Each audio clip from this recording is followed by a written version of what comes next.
Okay, we're going to build a Sheraton reeded post or fluted, whatever you want. This is actually reeded post bed. And it's very similar to this, but we're going to do it in a very different way. We're actually going to do it on a midi lathe. Now you can see without question that this post would not in any way go on this lathe. But that's not going to stop us from doing it. We're going to have to get a little creative. Let's see how we do it. In order to make this bed, we're going to have to do sections. That's all there is to it. Now, I've already gone through and kind of laid this out and done this and that. And if you notice, there's a little bit of blue on the end of this tenon as well as this one. And that's because I got off on my tenon sizing. So, I did a little trick. And if you saw volume 1, you'll understand. I simply put a little auto body filler on it. Do it yourself. Put a little bit on here. It's just a very thin coat. Turn it down. This auto body fillers are polyester. And to understand that, a lot of these pour-on finishes that you get, you know, the ones that hold up to anything, they're polyester. This has got a filler in it to make it a little thicker bodied and heavy. But a little bit on there cured my tenon issue. And it was just me going through, getting my sizing down where I want it. Now, we've got to do sections. That's a given.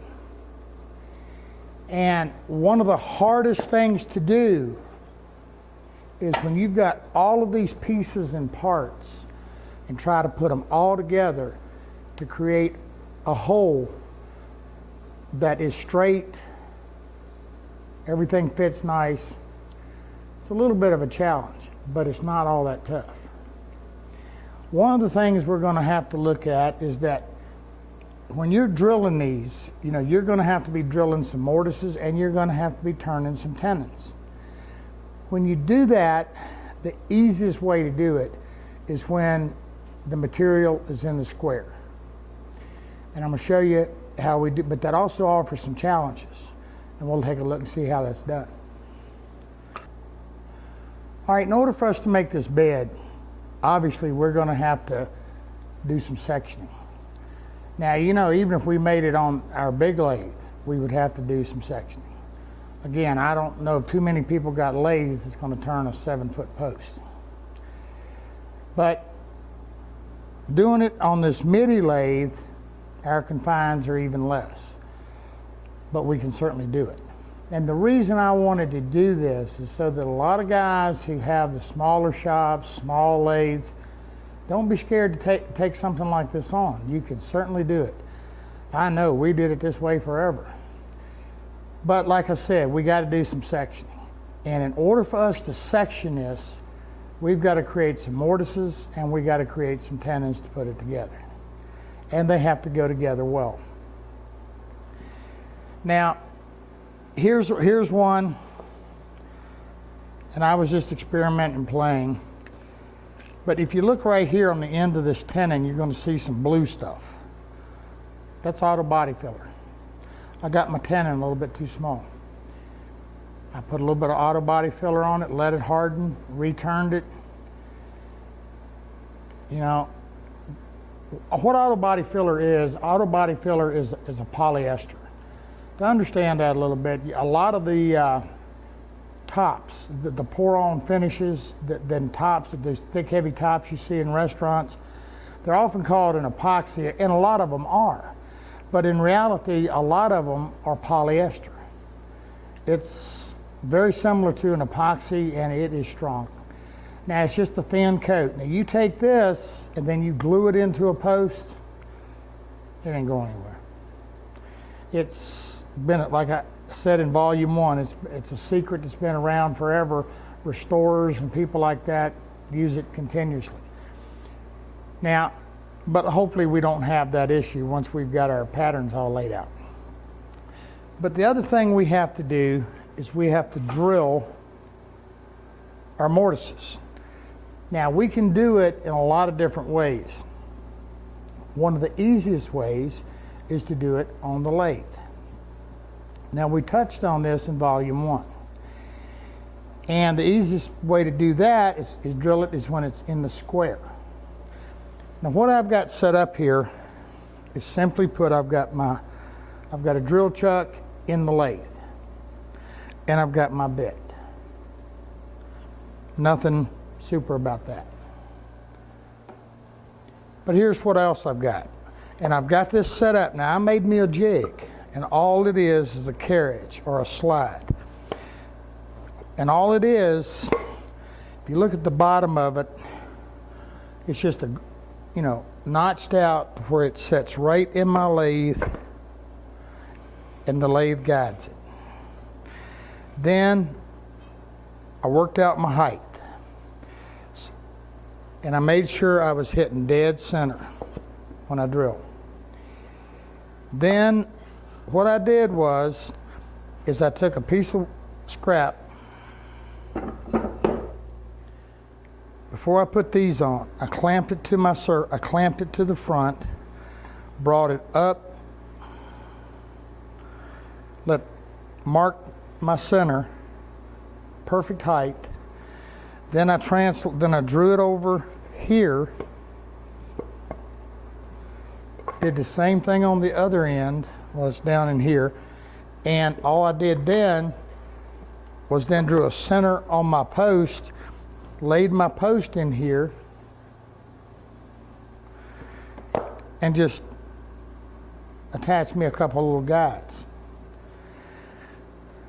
Now, one of the things with a lathe, unlike a drill press or a handheld drill, the lathe doesn't have a lot of pressure pushing the bit into the wood.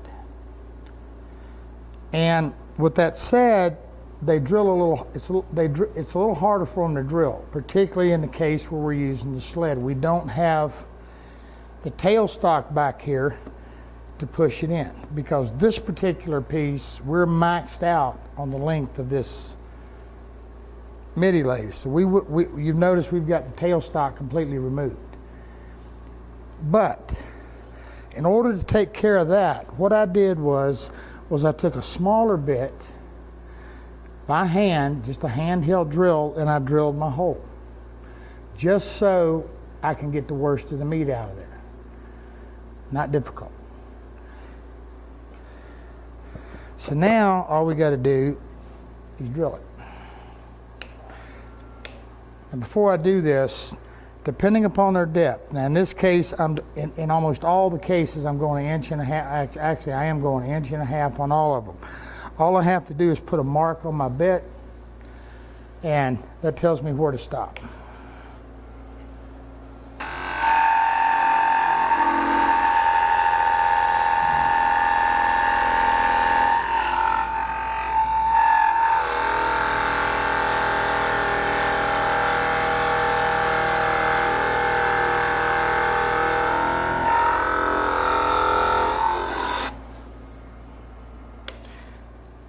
Now you can see I had to push pretty hard. And the other thing was I might be just a little bit fast on my lathe. But I've got a nice mortise. Now, the problem I'm going to encounter with this is that I now don't have anywhere to put a spur center or my live center to put it on the lathe. So I make one of these. It's called a dummy tenon. And that's exactly what it implies. And I put it in. Now, in the case of this one, that's completely maxed out on our length, I've got a problem, because I don't have anywhere for a tenon to stick out here. Just don't. So what I did was I turned one that goes all the way the depth of my hole. And this will actually be my spur center. Now, the pressure of holding this tenon in, as long as it's fitting nice and it's not loose or nothing, will drive the piece of wood. If you have an issue with that, take a little finishing nail and cut the end up. Drive it in on both sides. Just drive it in here and cut it off to form a point. Then when you put it in, tap it, and what it will do is those two little nails will catch in the bottom and you're good to go. Before I start, what we're going to do now is we're going to make that dummy tenon, and we're also going to get everything set up for the tenons. Now, you can turn your own tenon material, which we're going to do, or you can buy yours. Now, in this case, this piece of stock is going to get the top of it up here is got a piece comes into it. So I've got the smaller. I've got an 1.125" tenon. On this end, where I'm going to be doing a little bit heavier connection, I've got an 1.5". In this bed, we're going to use 3 tenons, or 3 sizes. We use the 1.5", 1.125", and we use a 5/8", and that's for the finial top. So, in this case, what I'm dealing with is the 1.5". Now, what I've got chucked in here is just a piece of maple, because you want a good solid a nice hardwood for making your sacrificial tenons. One of the reasons for that is woods like an oak or an ash or like a pine. One of the problems with it is some pines is that pine is so soft that taking it on and off the lathe and this and that, your center points wear. Oaks and ashes, they've got the end grains are so coarse in them that sometimes it's hard to get a really precise center to them. So a wood like a cherry, a maple, some tight grained hardwood works best.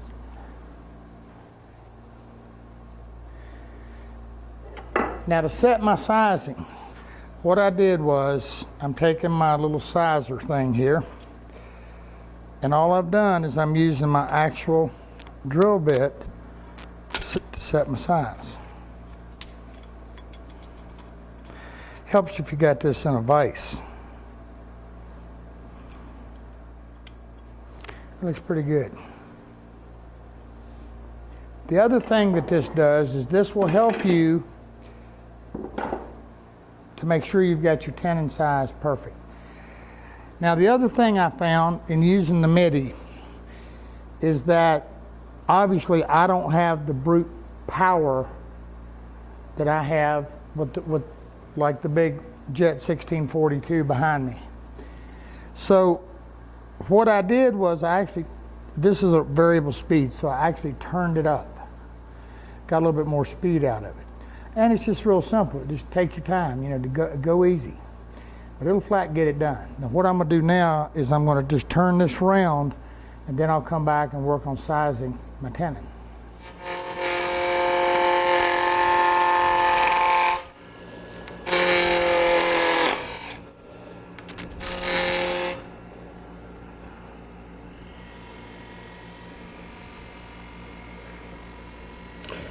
Now what you just saw there was a case I wasn't locked in real good on my drive center.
Alright, what I'm doing right now is I'm just checking my fit to make sure I'm okay.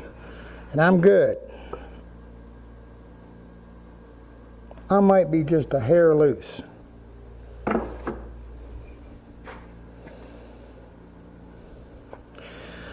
So what I'm going to do is I'm going to turn this back. I'm going to turn this back even a little further and just leave it just a little heavy.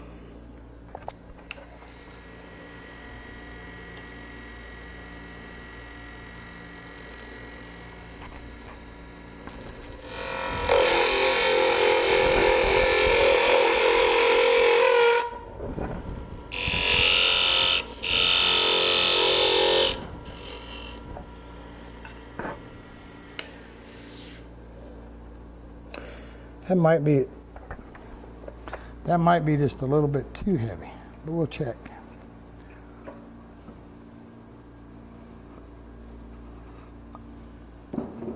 Yep, just a teeny bit heavy.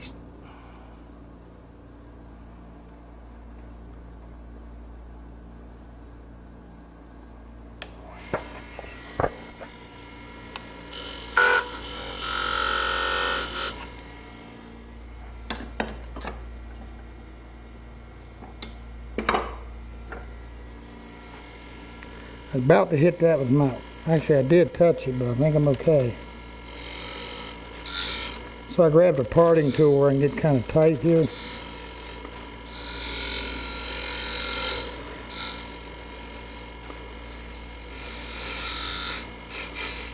So I'm going to turn just a little bit of a wedge on that. Just a little angle.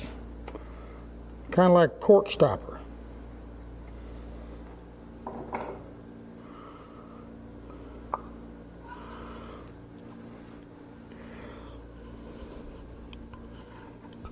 Still just a little bit tight.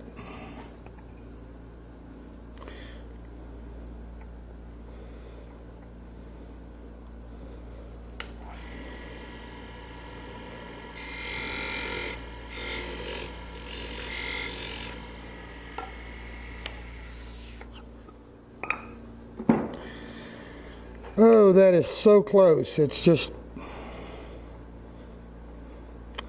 it's a zillionth off.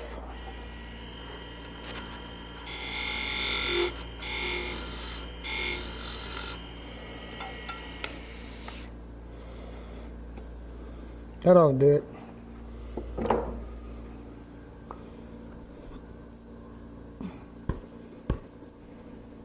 There we go. All right.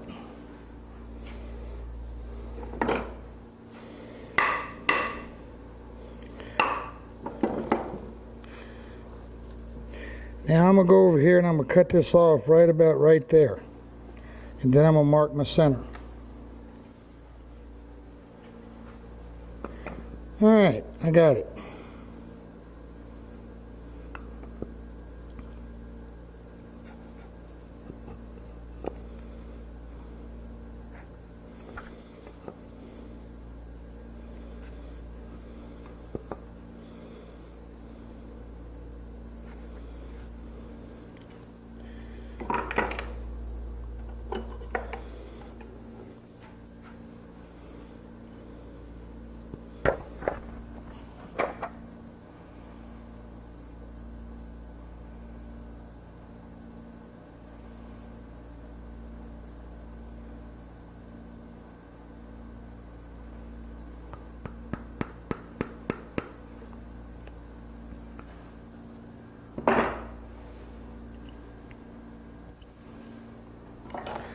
All right, now we got to see about getting this baby on this lathe.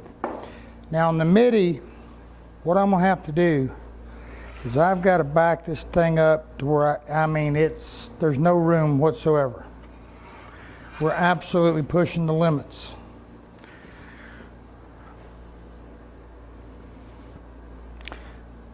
Now as you can see, make sure I'm back as far as I can go because that's all I got. I actually had to loosen the tailstock.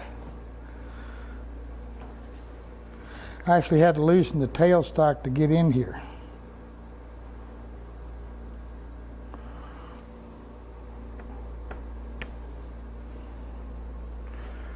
and make sure I'm down good and tight. And I am. This section, this is going to be our section that's going to have this is going to be the fluted or the reeded part in the top. It's 20 inches. All right, lock down.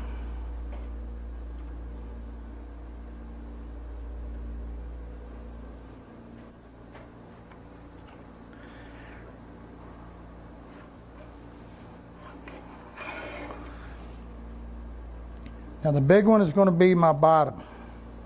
The small one up here, the small mortise, is what I'm talking about. This one's going to be my bottom, and this will be my top up here.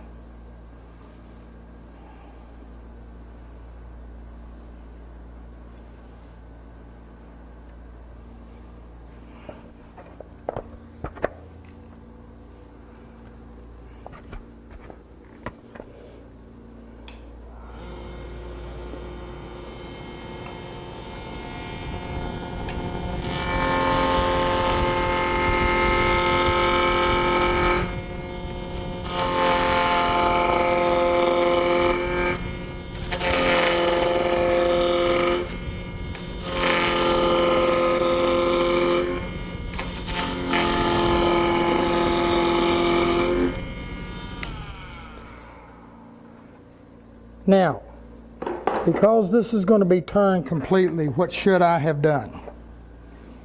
You're right. I should have gone over here on either the bandsaw or the table saw and just knocked all these corners off. Makes it safer. But if I'd have done that, then you didn't get to watch me turn them off.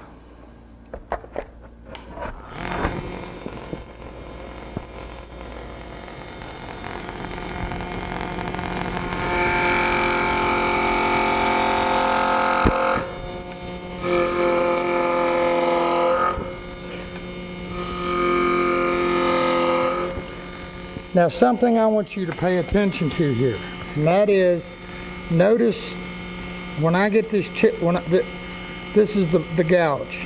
When I get this straight in, I'm getting one cut. When I get a little bit more shear on it, I'm getting another. The more I can get this slight, remember in volume 1 we talked about this is grinding, chipping it off. This is slicing it off.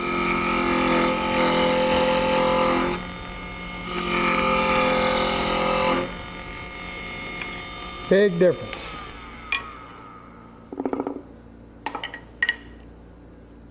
It's a big difference in the quality of the cut as well. Never take a gouge and go straight in. It's going to catch. It's designed to use this cutting edge and this cutting edge.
Now you can see by getting that shear on here that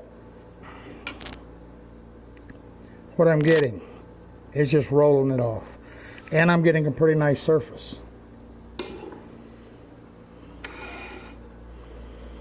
Now I'm just roughing this out right now.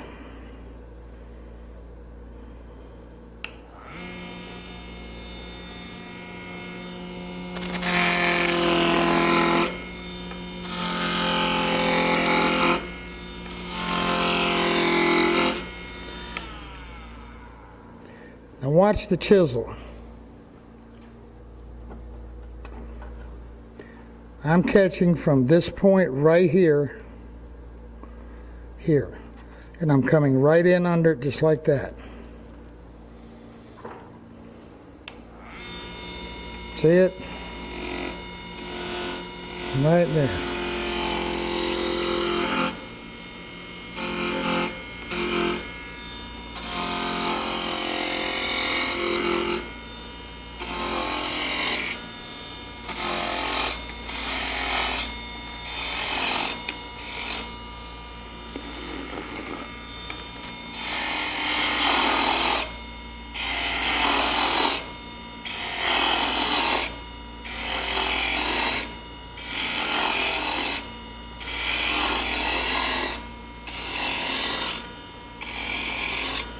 All right, on this particular post, the most critical areas on this is going to be here, right here, and at the top. And I need this to be 1 3/4 inch across. So what I'm going to do when I get down close is I'm going to measure this, make sure I'm at 1 3/4 inch. And when I get close, I'll make my cut top, make my cut bottom. Now the reason the 1 3/4 is critical, if you get just a little bit under, that's okay, but not a lot, is because when we go to flute this, or read it rather, when we start reading this, what we're going to run into is that we're going to be using an 1/8 inch radius bit, and we'll be routing both sides, and that creates the bead that we're going to be doing.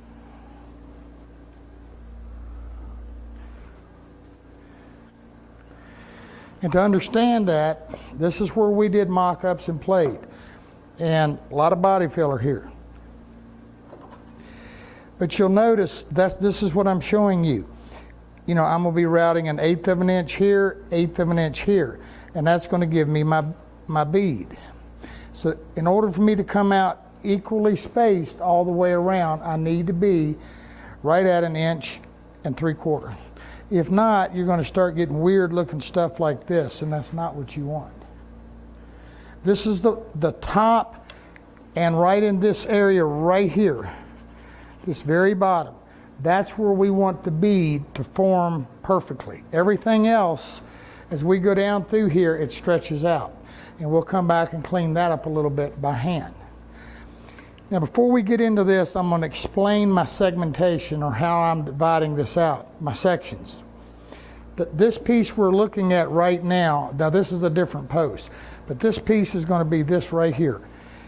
This is going to be our junction. This is going to be one seam. Then we're going from this point to this point. Now the reason we're doing that, when we take our router and come down through here, this is a stop point.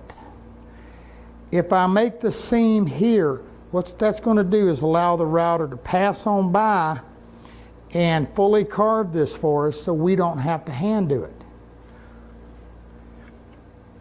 Had to break it up somewhere, and that just made sense. As you can see, when you're doing it, you've got to come back and hand carve all of that to finish it out.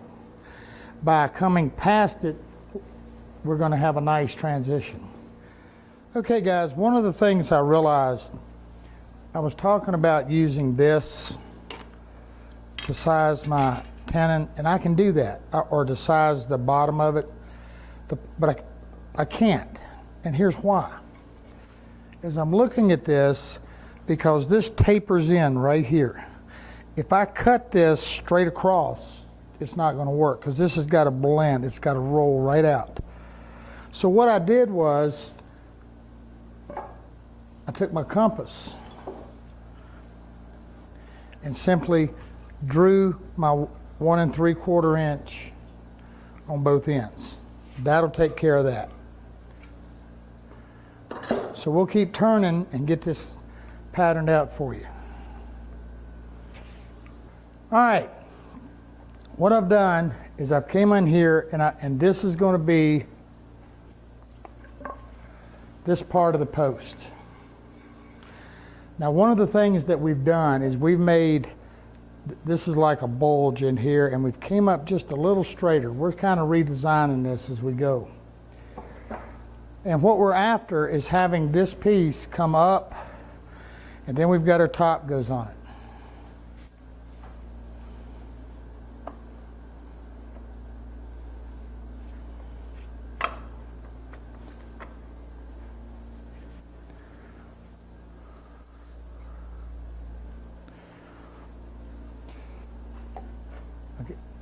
Okay, what's going to happen is then we're going to have another piece that sits here on top, and that's going to bring it up. Then what we're going to turn next, though, is going to be this section. The section that's basically from this bead and cove to the base here. All right, guys, I'm not going to tell you there was something here I didn't like, but there was something here I didn't like. So I loaded this bad boy down with body filler, and I went and ate some lunch. Stuff like a brick. After looking at this, I didn't like, after looking at it and looking at the pattern I kind of had from another bit, I think I liked, this was just coming too straight up for too long of a distance, and I wanted a little bit more bulge to this. So I just went back, loaded it up. Now again, this is the pattern we're doing, so I'm fine. Obviously this wouldn't be the main one. Our main, but it's certainly going to give us a pattern.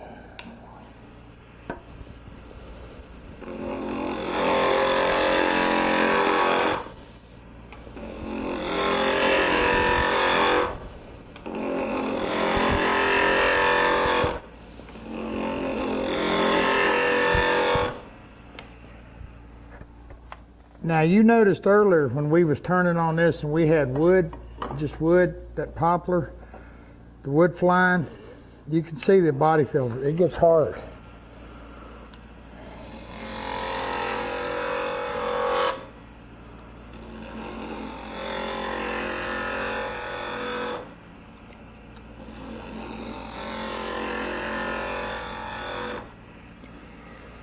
Yep, I'm liking that form better.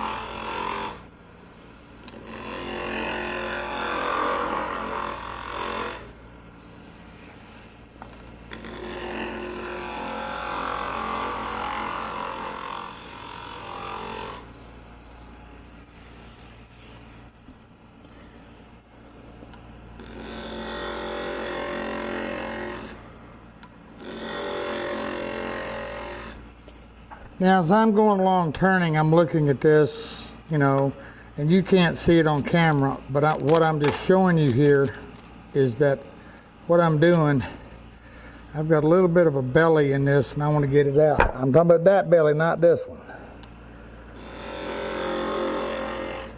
I can get rid of this one a whole lot easier than I can that other one.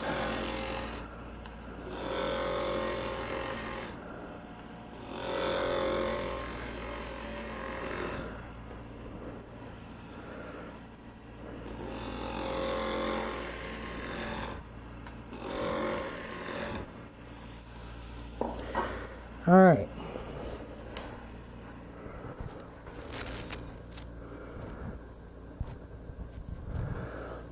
I'm going to double check my sizing.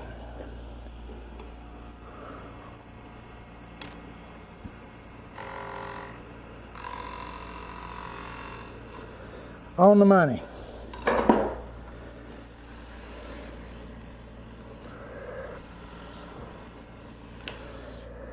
Now, I'll go through and just hit this a little bit and clean it up just a little bit more. But when it's rotating, you can see the nice I like that better. I like the more taper in here. I was coming too straight from this point up. I like the way that's flowing. That'll make a nice post. All right, here's what I'm going to do now. Now, I had broke this down initially into another 2 sections here, then I realized I could do it in one. That's why this is round. What we're going to create now is going to be this collar, which is a bead, cove, and a little bead and step in here. And this part down to here. Then, after we've done that, we're going to come back and we're going to create this collar and what will be the square part of our post. And then this, when it's all said and done, will go on and this will be a turned foot. So that's what we're going to do. Now this is the turn top. This goes up here. I'm sorry. Foot's over there. This will go up here and we'll get it done. Now I had to take my little sacrificial tenon out, and to get it out, it was pretty snug in there. What I wound up doing was putting a screw in there and get it pop out. All right, guys, here's how we doing. As you can see, this is going to be our flat part of the post or square part. This is where your rails would mortise in. Now, like I said, we got this section. We got this section. And this will be reeded, and this will be reeded. Now, right here on this corner, and we're going to do something a little different with this later. But all this was just taking and making, you know, this first one, what I did was shaped it till I got it like I wanted it. Then,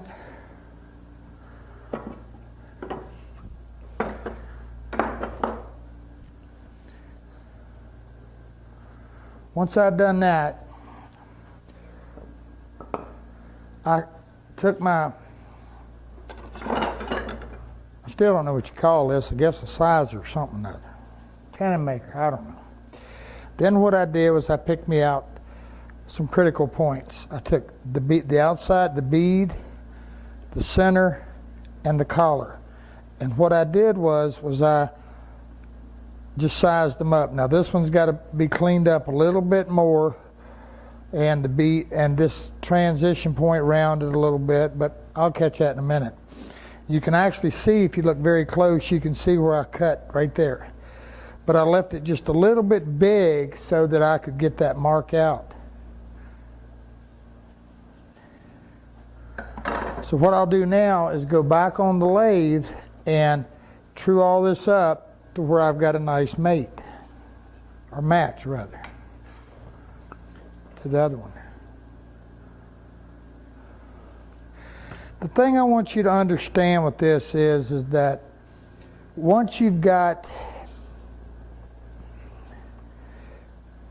the look that you want and you get all your patterns and everything figured out, then to come back and as we did in volume 1, of coming back systematically laying out strategic points to create something, the same profile, then just simply blending them together.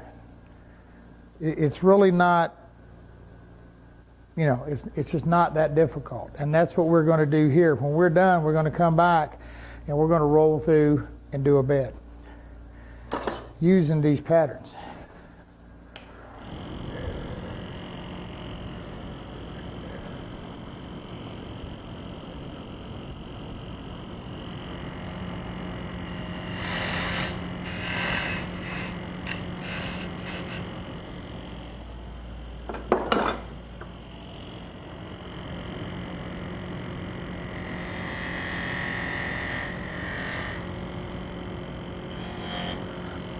Now one last thing I want to show you. I showed you in volume 1, when you're going to take a corner off, take your skew.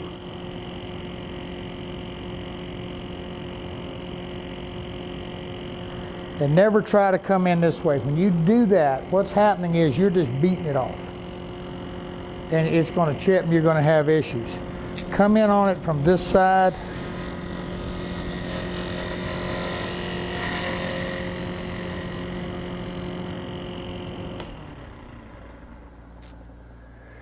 Just come in and roll it around. Let me clean this middle up real quick while I'm here, and I'll show you what we got.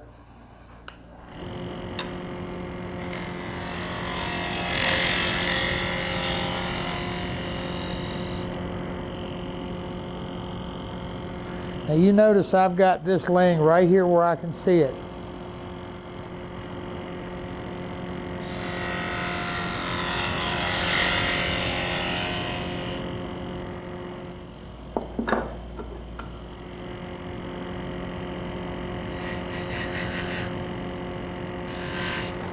All right. And also remember, if it looks the same, it is.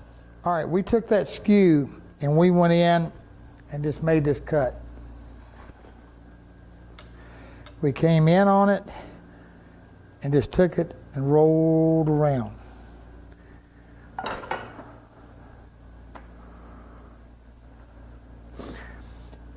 And this is what it gives us. A little arch top. I mean, you can leave it square if you want. But we're actually going to do a little something else here where we're going to put a lamb's tongue on it, just for kicks and giggles, and so you know how. All right. Next is where's the channel locks?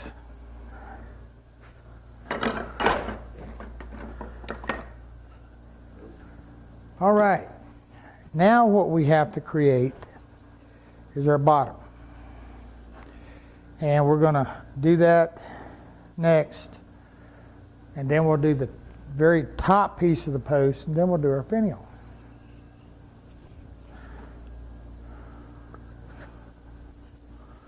She's coming along.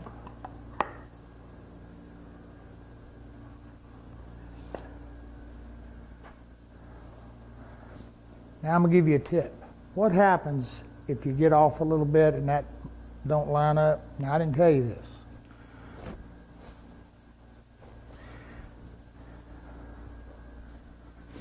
Take your pocket knife or your chisel and whittle a little bit off the whichever way you need to move this to line up pretty good. Okay? And you can use a little bit of 5-minute epoxy and epoxy that bad boy together. Does good. Now I'm going to show you later. I'm going to show you a way of clamping them and pulling them together. Okay? And I'm bad about epoxying them. Just be careful, don't make a mess. All right, guys. Before I get too much further, I wanted to remind you, because I did this in volume. I wanted to show you like the big live centers with the cones. See, they'll fit right in there in the big tenon openings. Now, it wouldn't have worked on this post, on the top post, because we didn't have room on this lathe. But on the smaller pieces that we were doing, we could have certainly used it. Instead of having to do the tenon and do all, the sacrificial tenon, we could have simply used it on the live center this way. Now on the foot that I'm getting ready to turn, of course I got a solid bottom, so I don't need this. I've just got a regular live center. But this is this is better than turning the tenons, because it's always going to go dead center to that mortise, always, every time.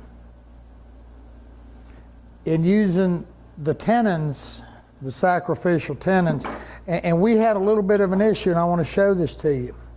We had used this is some ponderosa pine, and I remember me telling you about the oaks and different woods. If you notice in here, we've got this light color, which is the summer wood, and we got, and the winter wood, which is the soft grain and the hard grain. Well, what happened was that hard grain wanted to pull it off center. Even though I took the ice pick and I put a point there, when I pushed this in, it wanted to move a little bit. And if it does that and it's seated dead in your mortise, then it's going to shift your mortise a little bit. So these aren't super expensive, and as we go through this series, and here, you'll see some more of them and some alternatives to these. But I want you to understand that something like this can help immensely. All right, we're going to get set up and get us a foot designed.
Any questions?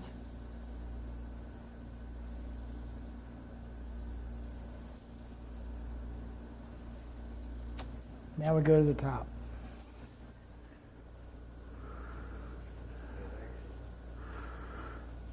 All right, guys, we're going to the top now.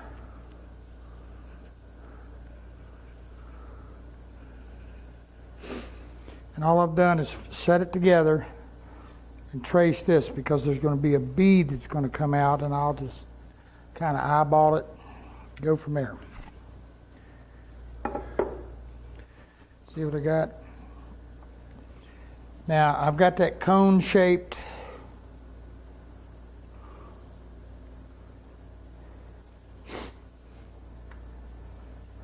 live center on here, and you can see the way it works.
Need to be a little thinner in here, I think.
Oh, God.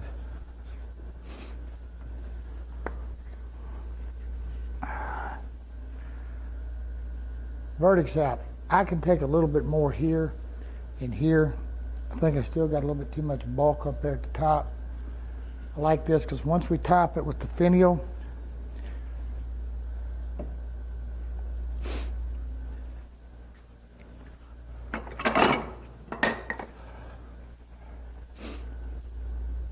once we get a little something on the top of this thing, she's going to come in a whole lot better. I want a little longer finial on there.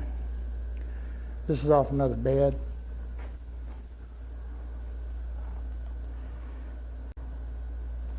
Still a little bit fat here. We'll take a look at it after we read it. And we got to do the corners. I just left the bottom square there until we get to that. All right, guys, here's what I see. I think this in here is just a little bit too, I think it's too small. And I think instead of this being so much tapered, I think I want to get a little bit of this bulge to it. Kind of a bulbous bottom. The other thing I did, I'm going to correct this. I did a little calculating and looking. I can take this top right here down to 1 5/8 instead of the 1 3/4. I can do the same here. I think by doing that, that's going to give us a little bit more turn here. That's going to give us a little bit more elegance here. It's just too fat. It's just too bulky. We want this post to be lifting, constantly lifting. Now, one of the things, this post is about 67, 68 inches tall. A lot of them are 7 foot. You have room in your square area here to make that longer. You could actually make this a little bit longer if you wanted more. When you mortise your headboard in, your headboard is going to go in this position here and in here. So depending on your mattresses and whatever, you'll have to adjust. But the square area here, you have another 4 or 5 inches. Actually, you could adjust that using the midi lathe. You can kick this a little higher if you want. This is the one right here. You can't get any higher. So what I'm going to do is I'm going to take this and, hey, yeah, you got it. Body filler time. Bondo.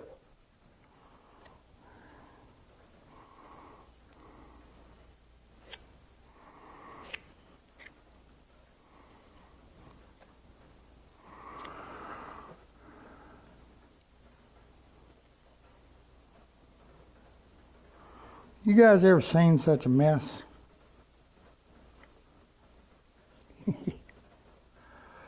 Yeah, I know. What does slopping Bondo all over a piece of wood got to do with turning? Well, you know, you got to be able to design it. And that's kind of what we want to get in here a little bit.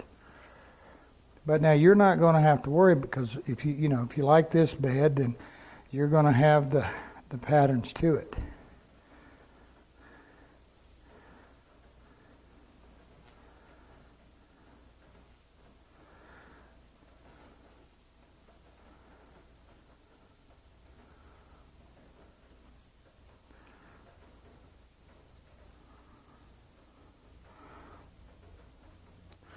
But I just thought, since we were doing a turning video, when we got done, have something nice to turn might be kind of cool.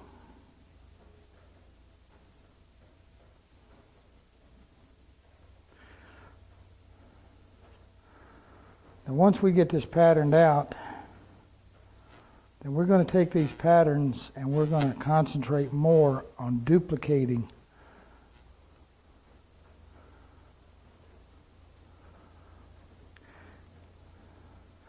Now, yes, I could, now that I have this basic layout, I could, when I go to turn my actual post, compensate and make some changes.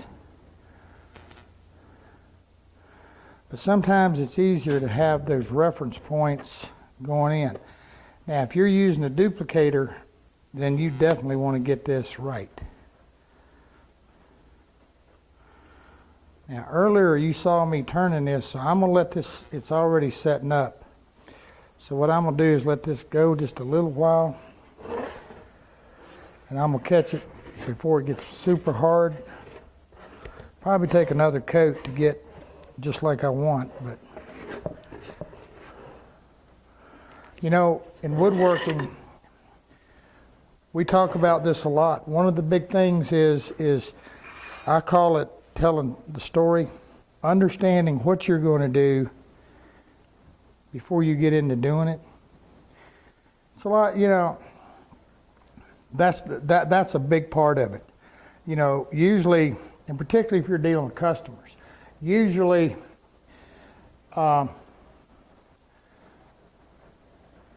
it's a lot harder to figure out exactly what they want than it is sometimes to do it.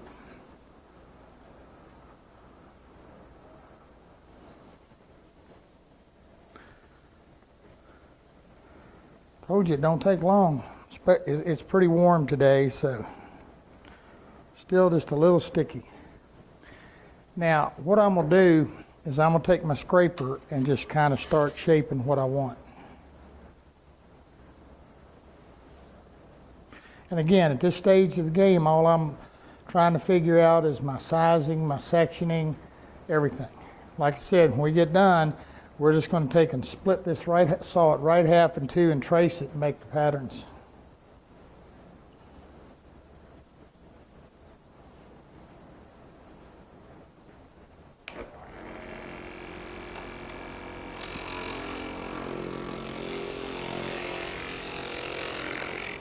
Whole lot easier if you catch it a little soft.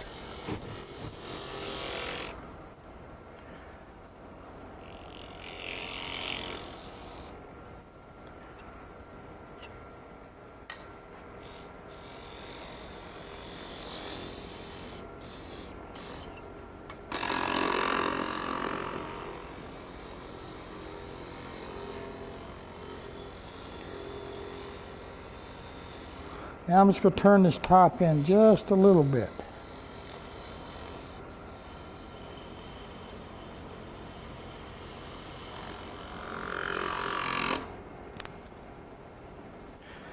I like that a little better.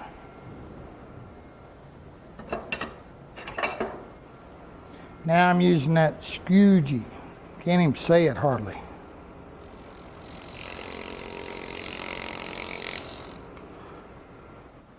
I just wanted to get some of that rough stuff out of there. Now I'm back to my bull nose or round nose scraper.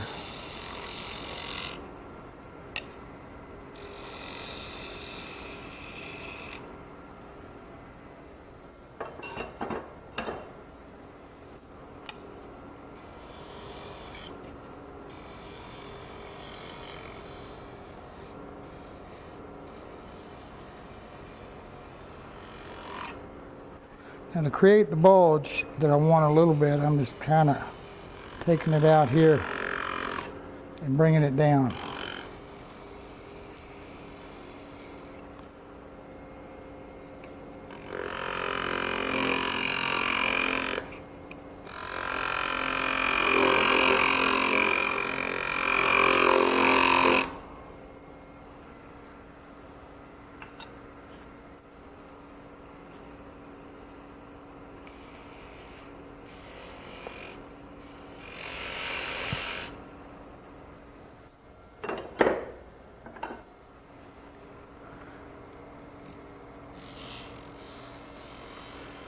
What you can't see on camera, I'm just rounding this little collar to kind of make it sit there nice.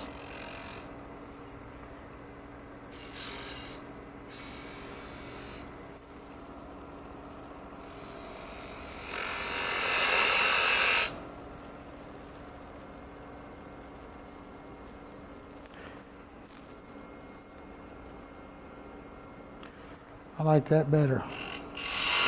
We'll see how it looks on the bed just in a second.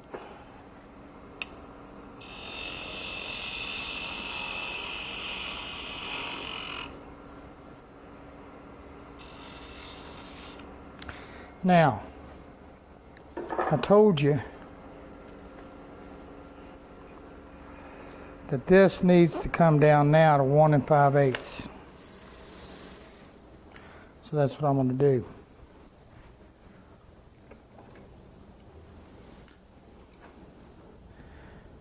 And that's where this is set. I'm going to double check that.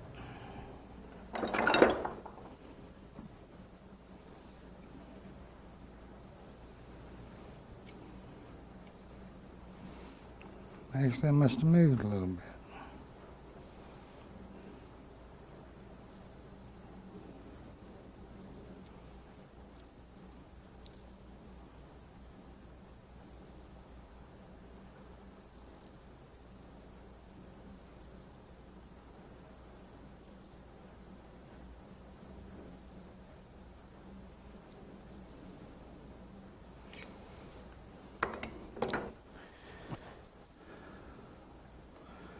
Not going to take much.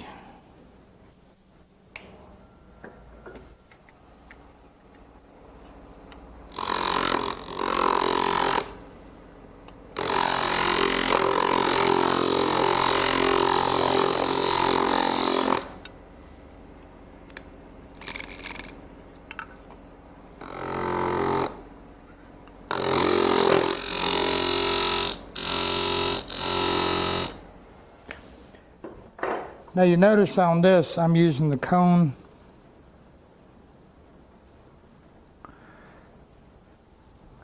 live center. And when you got a mortise that big, and when we do the original, we're going to change that, make that mortise not quite so big. But when you're using the cones, again, you want to be, you want to be snug on here, but you don't need to get in here and go crazy. Because if you do, you can split this. I've seen guys split them because they get them so tight. That's it right there. Now what I'm going to do is I'm going to blend this section down to this section.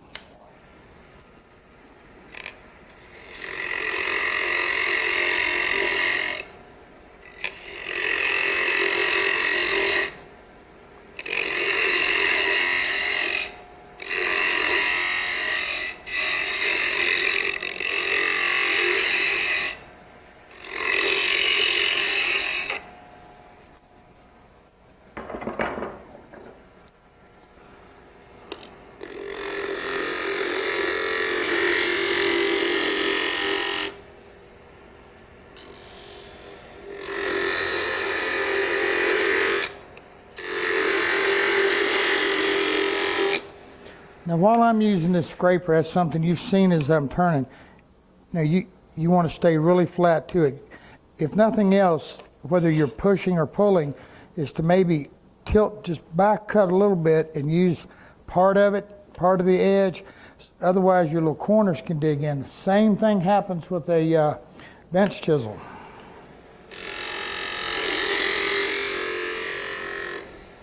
Now all I'm doing is blending this like I want.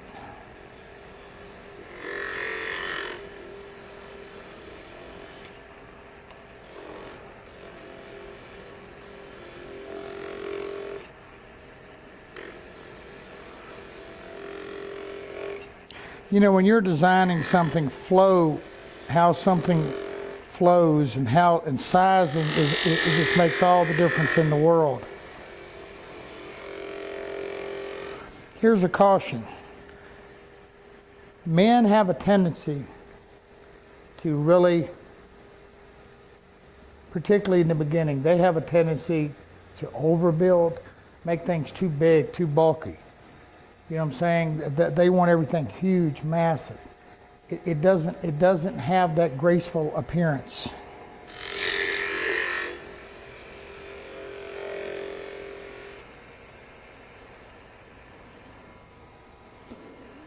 When that's fluted, that will look pretty nice.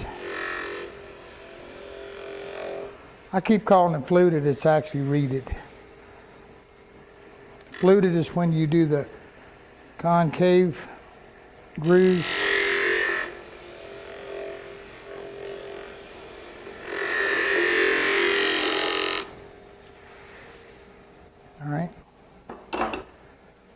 like that better.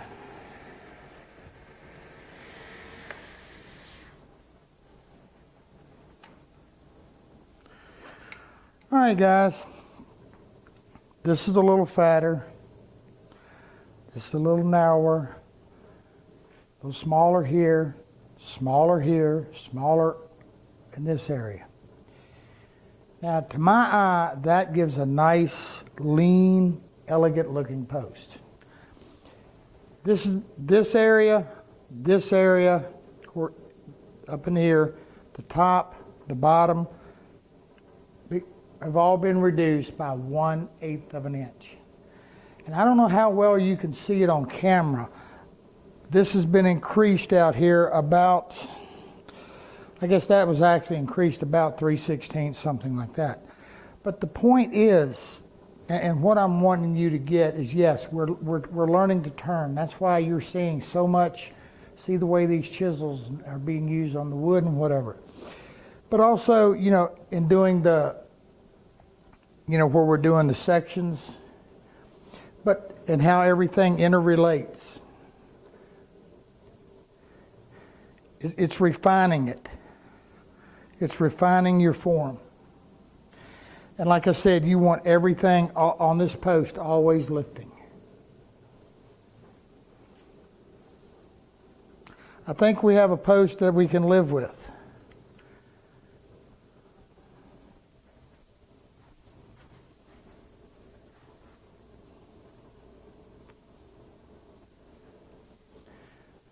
I think now it's time to come do our reading here and here. We're going to do our lamb's tongues on the corners, and we'll take a look at what will be a completed post. Then we'll come back and we'll go through and pattern everything out so we can duplicate it. All right, guys, now what I want to do is turn a finial. And I'm going to turn something similar to this, but in looking at this bed, I think I want a little bit more elevation in the top right here. So we're going to see how we do it. Now this one has a 1/2 inch tenon on it, and we're actually going to turn a 5/8 for this one. 1/2 inch would have worked just as well.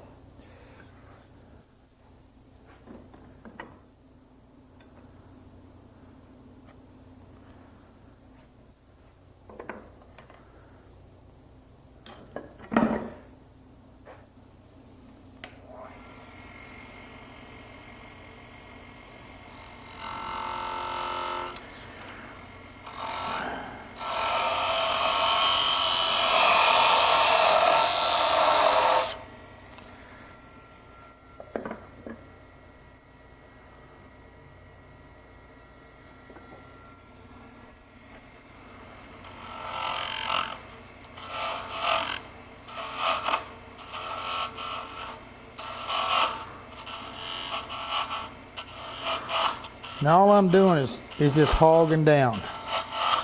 I'm just getting the worst of the wood, and I got a little. All I've got is just a little small spindle gouge.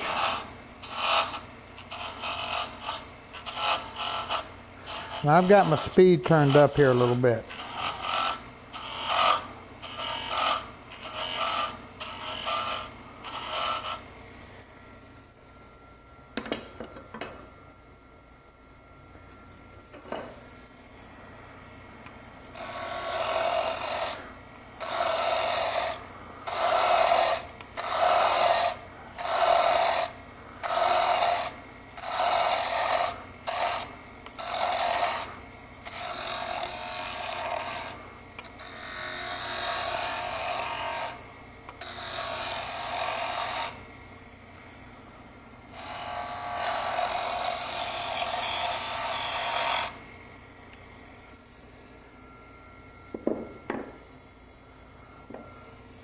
Now I'm just going to jump over here to a scraper, and we're just going to kind of turn this by eye.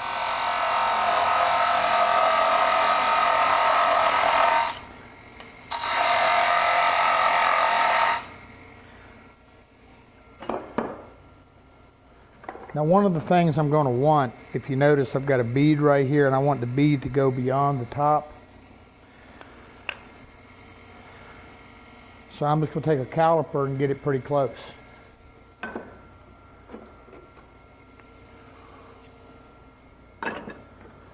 So all I'm going to do is I'm going to take my top, then I'm going to extend it out to give me a bead.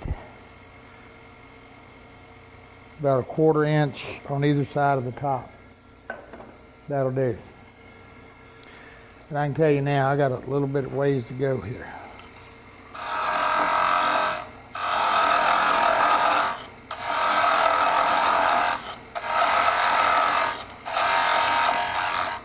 I'm just using a scraper to run it down a little bit.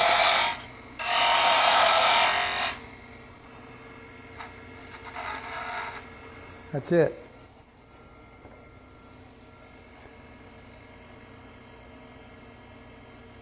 Double check, that's pretty good.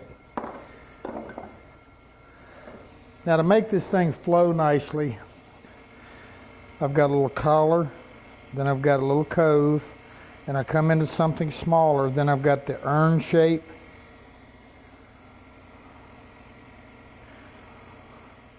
So I'm just going to take a little rounded scraper and work on the urn, or on the cove.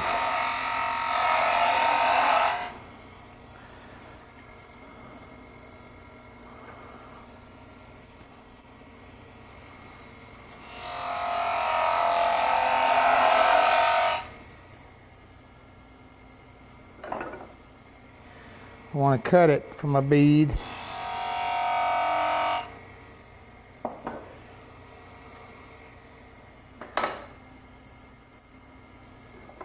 I think I want to get a little bit more of that wood off of there.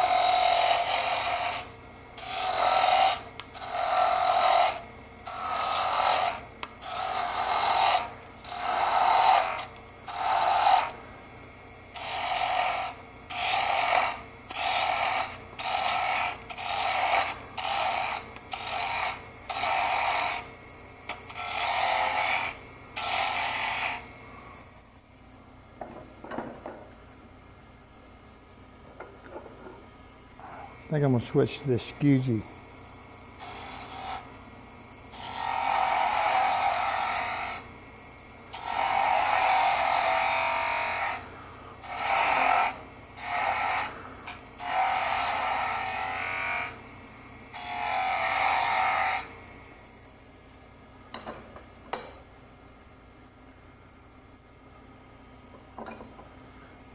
Now I'm going to take a skew and I'm going to start laying out my urn.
Now when you're using a skew and you're just trying to, again, that cut thing versus that chip thing.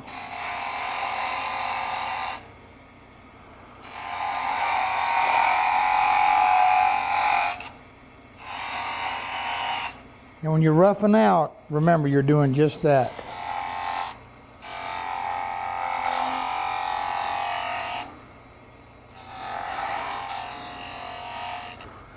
Now I want a little bit more height on this urn so I can sneak it right here.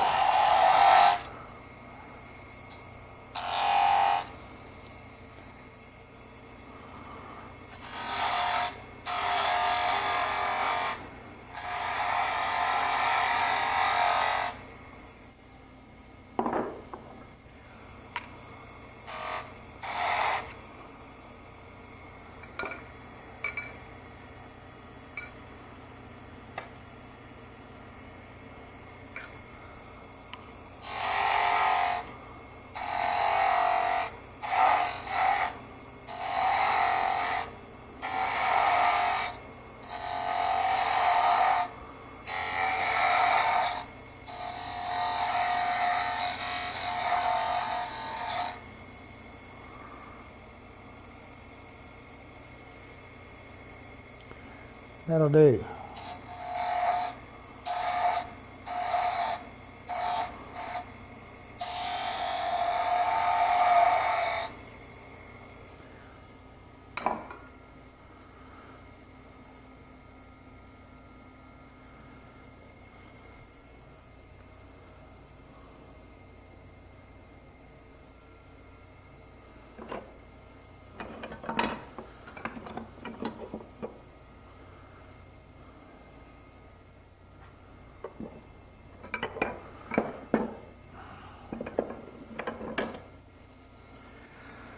Now I'm going to switch to my 3-point and just start detailing a little bit here. This is going to be a little bead.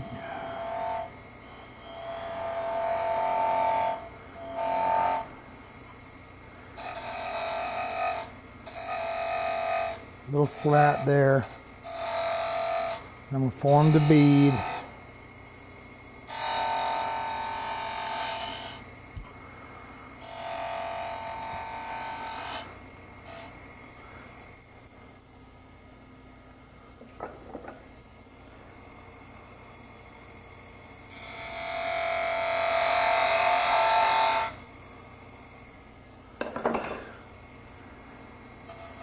Now again, this is just purely by eye. I'm just looking at it saying, you know, what do I like, what looks good to me, and then I'm going to go with it.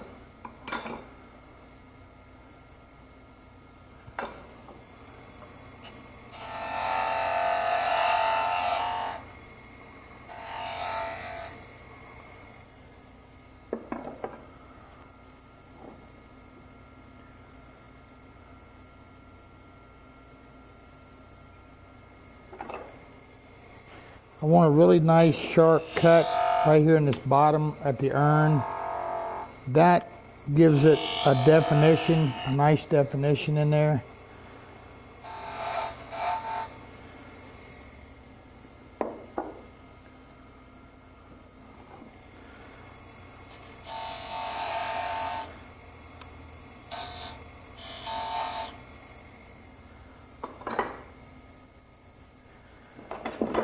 Now I want to start forming the top. I'm just going to take a curved scraper.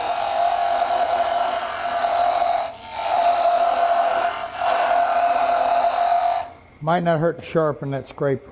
We'll be right back. All right, quick pass on the sharpening and we got it.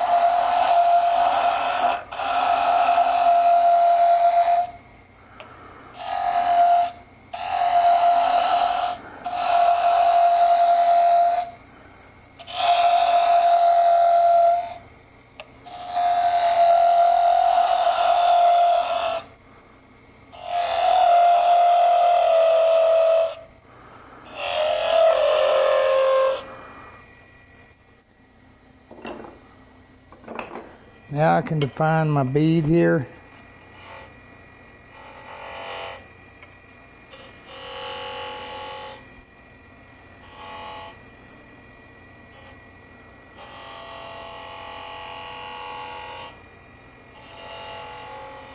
You know, you notice I just went and sharpened that scraper. And I told you in volume 1, one thing with turning tools is you got to understand how many revolutions, how many cuts that chisel's making. You know, it's not like a bench chisel or something that's making a pass here and there. I mean, this thing is just really taking a lot of wood. Now I want to get down here and I want to get my finial, the tenon squared away.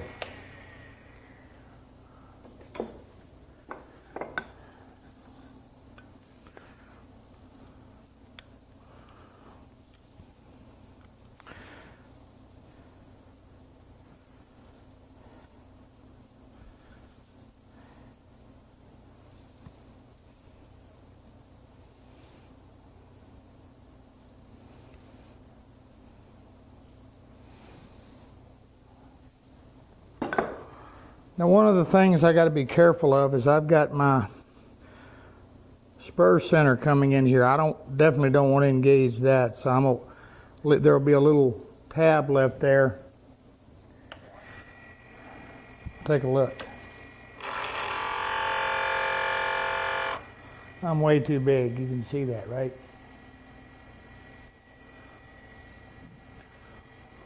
So I'm just going to come back and take it down a little bit more.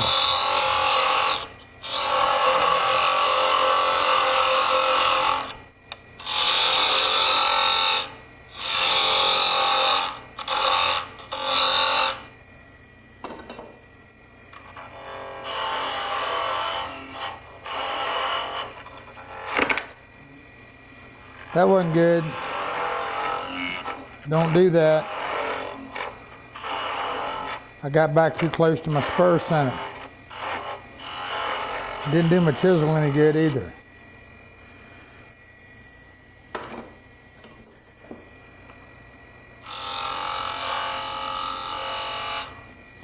Now, one of the things I'm going to do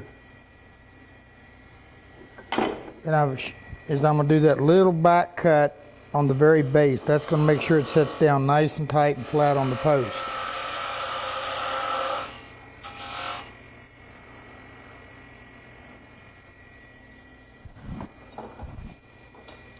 And just in looking at this, I think this bottom bead is just a little bit too big.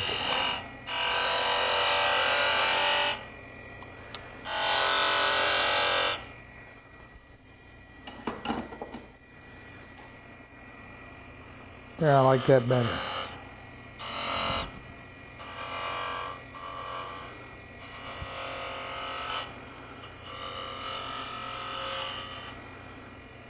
Now you notice I'm taking a very light cuts. I mean, I'm not, you can't hog this. You do, and you're going to be in it, you're going to have issues. All right, now, it's time to work on the top. Now we've got this live center going in here, so we know we can't go all the way to the top. And you saw what happened if I do.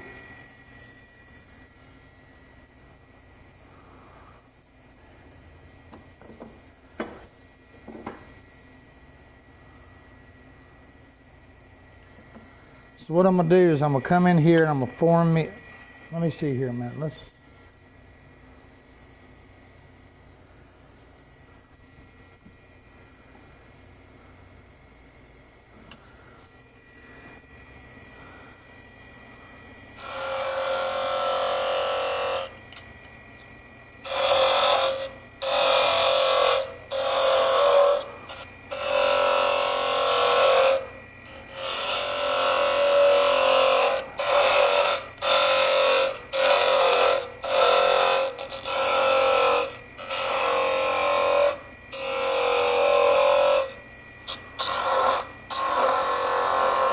Now I'm just taking a little bit, I'm not getting in that into that live center. I'm just kind of angling that little top tab off so I can get in there pretty good.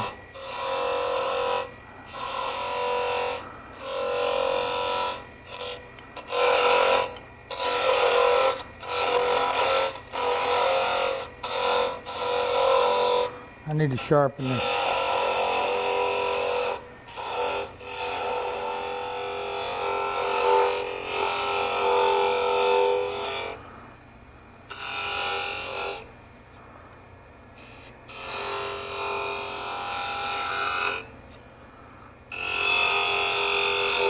Now I can already tell you I don't have as much height as I wanted.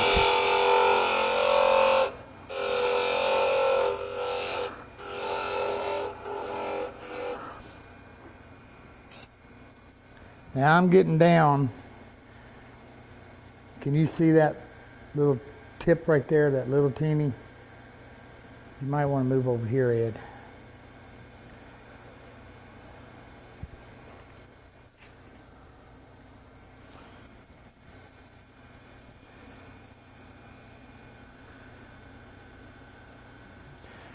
All right, I'm getting really small here. I'm gonna leave that. I want to work down in here a little bit. That's all I got keeping me on the lathe.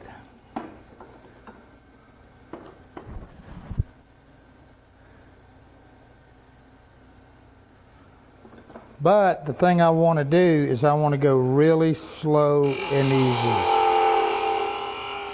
because it wouldn't take much to snap this off.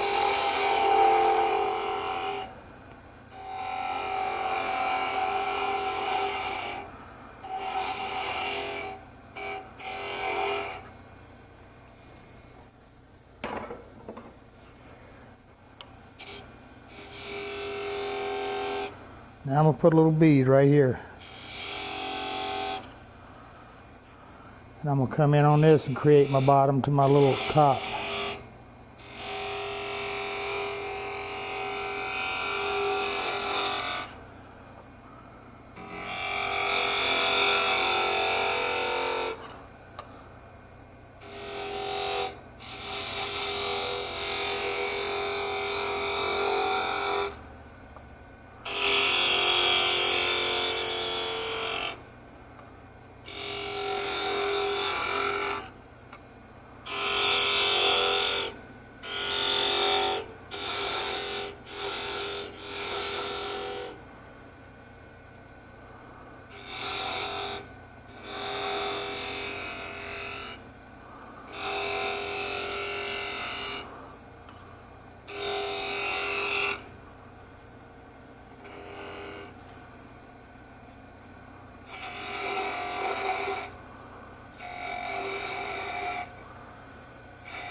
Again, ever so gently. The one thing with the 3-point is that it acts as a scraper and it will cut so smooth. And I can make that little bead. You can also sand that little bead in there.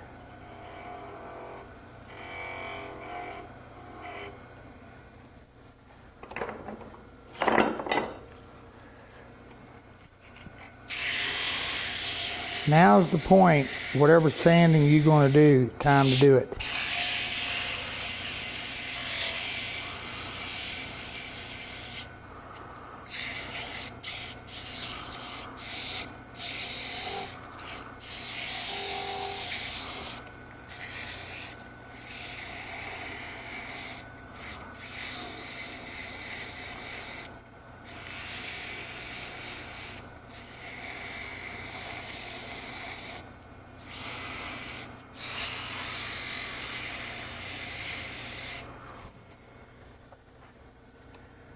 Now one thing I'm going to do down here on this tenon,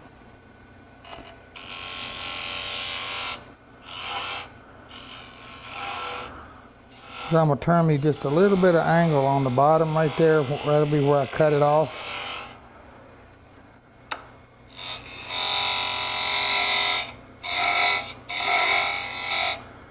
Now because this is a finial and it's just going to be sliding in and out, I don't need it to be super, super tight. Now I'm left with my top.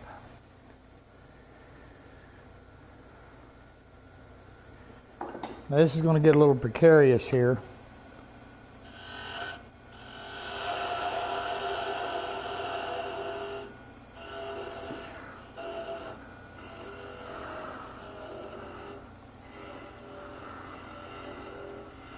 But as you can well see, a slight hand and going very gently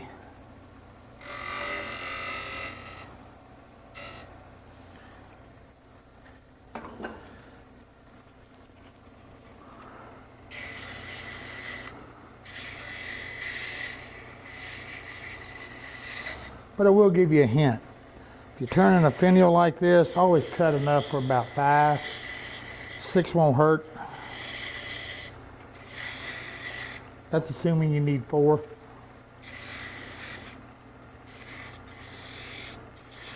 All right, one of the things I did, I told you on this one, I turned this tenon to be 5/8. I would have much preferred to have turned it at a half, and that's what I should have done. But I didn't, and here's why. Number one, here's the reason I like the 1/2-inch tenon. Number one, I can actually just take a 1/2-inch dowel, drill the bottom of my blank while it's still square, and just glue me a 1/2-inch dowel in it. Works great. The other thing I can do is once I've turned that, you already got it, don't you?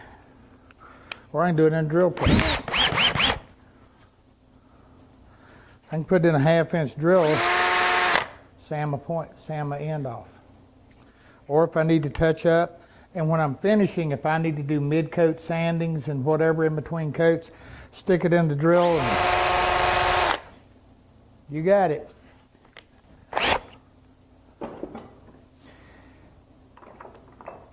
Now, while we're here, we're gonna, and that pretty much wraps up the design and making this bed, with noted exception to sizing it.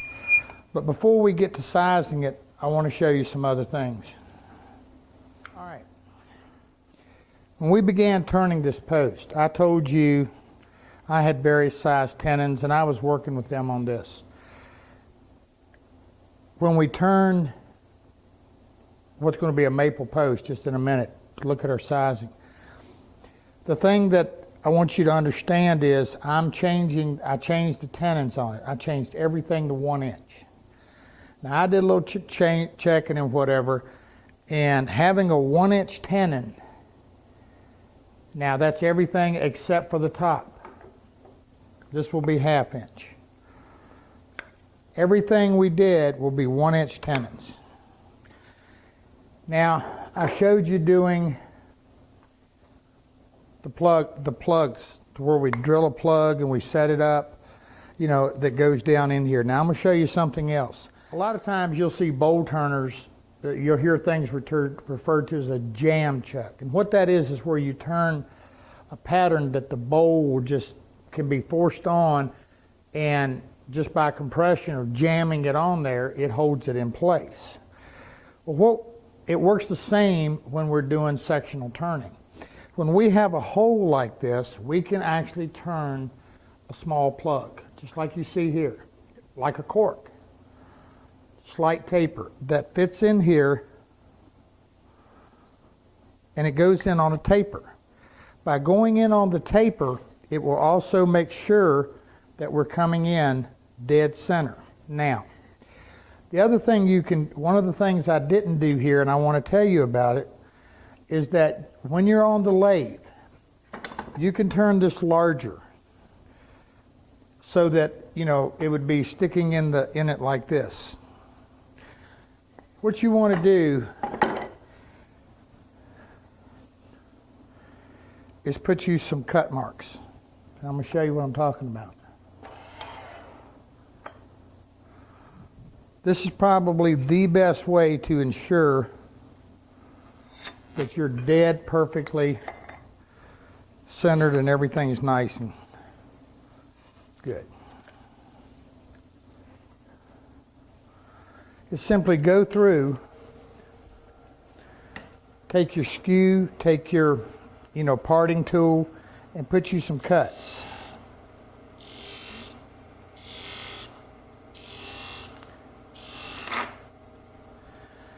Now by doing that, what you do, that's one thing about a lathe. When that's spinning, it's going to make those cuts perfectly straight.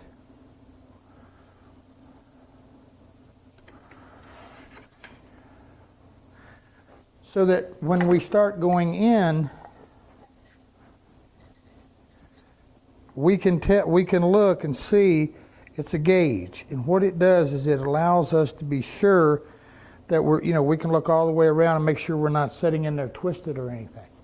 But it usually doesn't. Usually it just seats right in. Now this one's a little small for this particular tenon. It should, again, work kind of like a cork in a bottle. Again, I'm going to emphasize to you, the other reason we're switching to a 1 inch is because in this diameter, we're starting to get a pretty thin wall. If you're using these jam chucks in this, and you really crank down on it, again, you can, but we want good, you could split this. But yet I want you to be able to get good pressure. So that's why we're going to switch to the 1 inch. Now the other thing is that I showed you to make those cuts. On your tenons, make those same little cuts. Also back cut, put a little back bevel on the bottom of the tenon. The reason for that is twofold. One is those glue lines, those little cuts in there, well, they add glue relief. So when we put the glue in there, and as well as this little back cut here, gives the glue somewhere to go. Okay, now at this stage of the game, I'm going to show you how to glue these things up, because that can be a real nightmare. All right, I'm going to show you how to glue these things together. what I've got, this is about an 1/8 inch brad point. And all I'm doing is reaching down inside my mortise and drilling my center point. And that'll be there from drilling it. I make sure the drill chuck seats right in there. Okay. I did the exact same thing. I just drilled the center point of my tenon. This is called a dowel screw.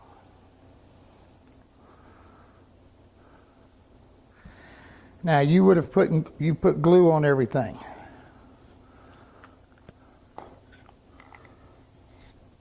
Sometimes it pays to go ahead and screw these in just a little bit. But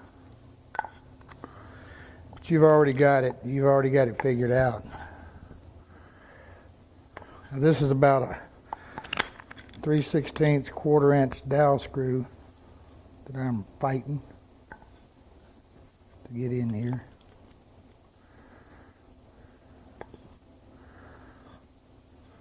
There we go.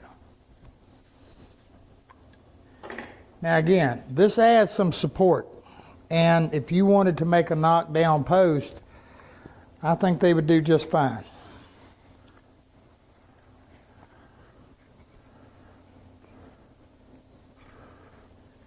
Again, you got your glue.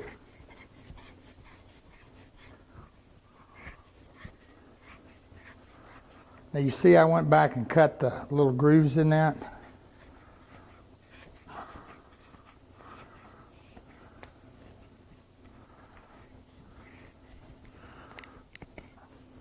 Boys, you're glued just as tight, clamped, and I'm going to tell you something else too. You will never. That thing's just as tight as it can be. Gluing them together. Not that tough.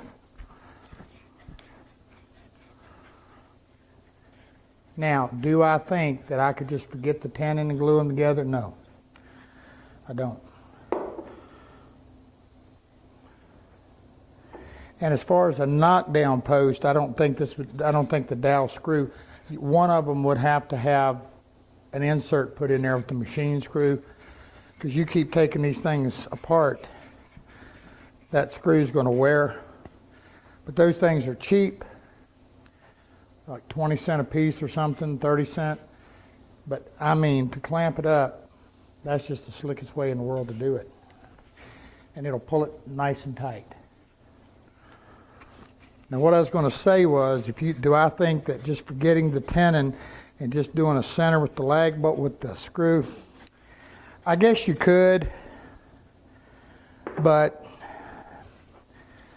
I like the tenon on there. I really, really like the tenon. Okay, we're going to talk about two other things here real quick. Remember me showing you the jam chuck, that's kind of like the cork going in the bottle. And we told you on this we're going to go with a 1-inch. Now if you look at a lot of your live centers here, you're going to see a lot of them have a tapered top, just like this.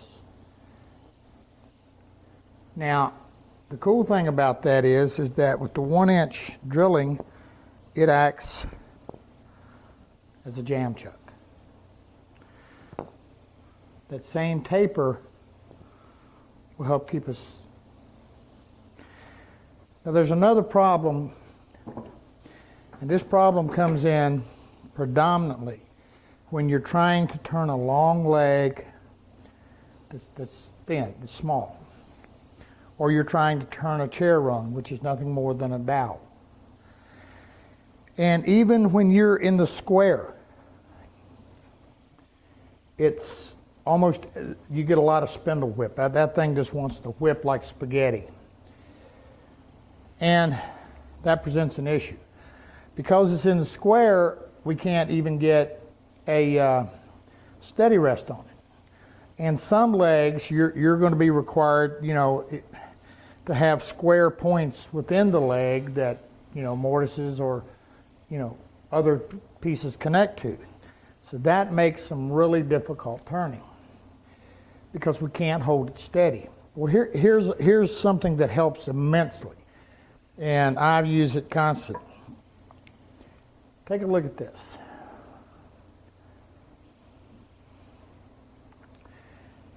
Now what this does is it makes a collar, and it simply slips over my square portion of my leg. Now once I get it on there, what I usually do is just take some little piece of wood and just on the sides here, just take a little glue or a little cycronate and hot glue it on there, or use some cycronate glue, and it creates me a round on a square. Let's look at how we do it. Here's what I do. Now, something like a piece of 3/4 inch plywood is just great for this. Plywood's actually better than solid wood because it won't crack or split on you, but I don't have any.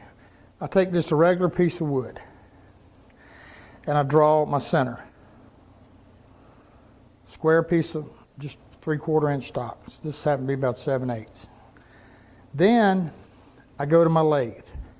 I rough it out on a bandsaw. Put it on. I want to make sure I'm turned perfectly round. And nothing's going to do that better than the lathe.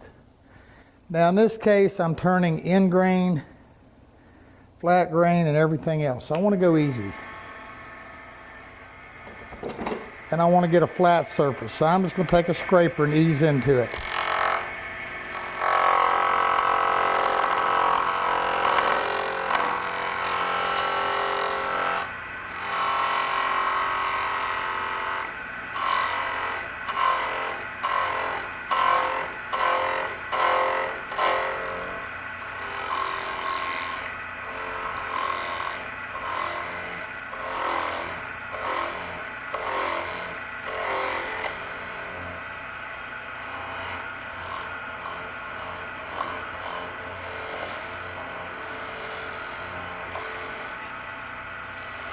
I'm just going to bump my corners off real quick.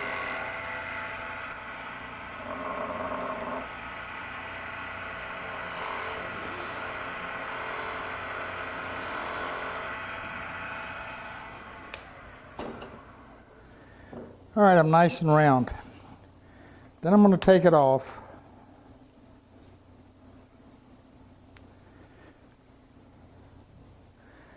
I'm going to take my leg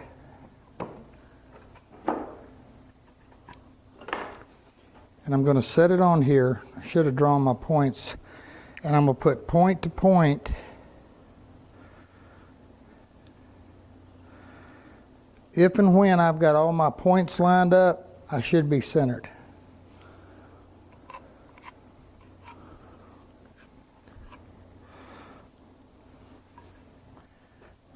Did you catch what I just said? I should have extended this out. I should have extended this out. If you've got a square stock, when you've got all 4 points touching equal, you're centered. Once I've done that, then I'm going to come back and I'm going to take a Forstner bit and drill as close as I can in this area right here.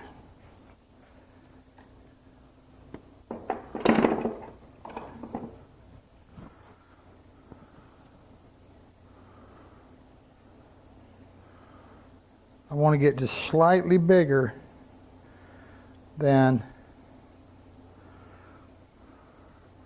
I want to be just slightly bigger. Then I'm going to drill that out. Once I've done that, then I'm going to take a chisel and I'm going to chisel that corner out. And this is what I get. This might be drilled a little larger than that. And it's the 4 corners then that go on. And again, just, make sure this is pretty straight and square. A little bit of tabs glued on here, little cawls glued on there just to keep it from moving. Then set up my steady rest, and I now can secure and have a steady rest for a square stock. Now here's another, I had told you earlier about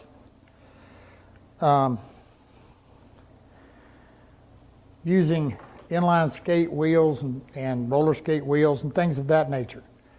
I'm going to show you a little bit more on that. when you this is set, this baby is set up for the mini lathe or the MIDI, and it's designed to do nothing more than to help with the dowel. And you can see exactly what it does. Now what we have here is just a track screwed on, carriage, just a regular bolt, inline skate wheels. Got a little knurled nut here just to make it more friendly to adjust. And we can adjust in, and this mounts on the lathe in this direction. And we can turn. Now, an alternative to that is the one we saw earlier. And this is the one I like the best. And that's where we have a metal slide that lets the wheel come down. It's not as, it's not as obtrusive on either side. And again, this will work on turning a dowel. If you're turning a chair rung and it's like 3/4 of an inch, first thing to do is take you a little 3/8 of an inch roundover bit, 3/8 radius, and on your router table, route it all off to get as much of the material off before you start. And then, if you need to, you can use your little square block thing. If you do that, don't route your corner. Then you create yourself an issue. And by taking the same inline skate wheel, which this is a roller skate wheel, and the inline skate wheel, you get the picture of how you can rig up and make all sorts of steady rest. Now the last thing on the dowel.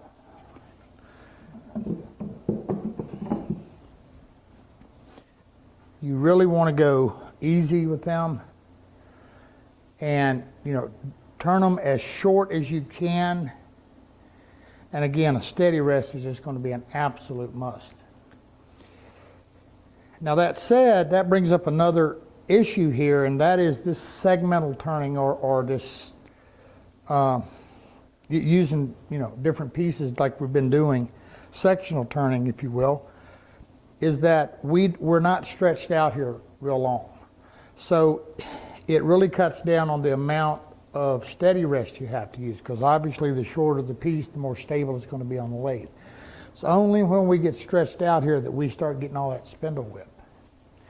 So, it's just get as creative as you can and rig up whatever you can. Just something to hold it nice and steady.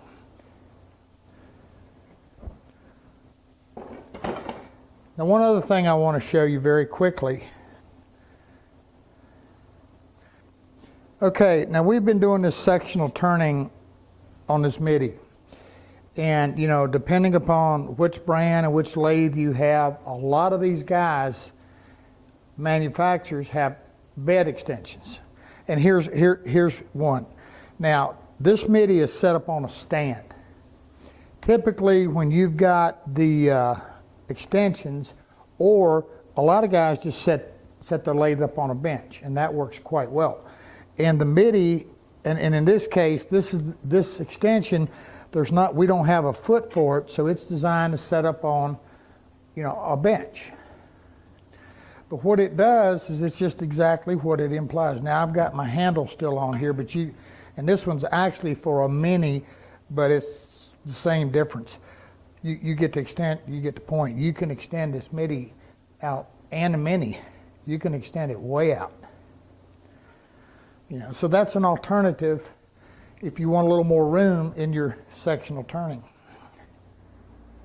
All right, guys, it's time to read our post.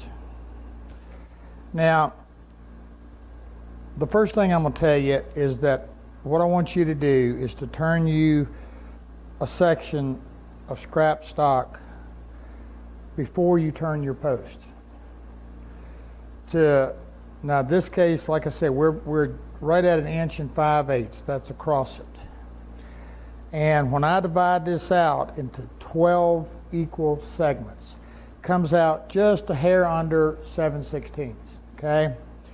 3/8 is perfect, but I know I can get by with 1 5/8, and I wanted to taper down just a little bit.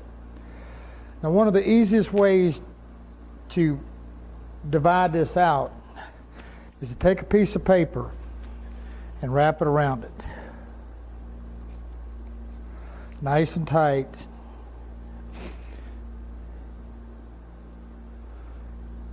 Mark where you're at. Fold it to your mark.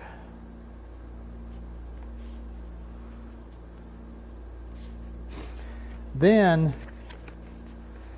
lay this out into your 6 segments.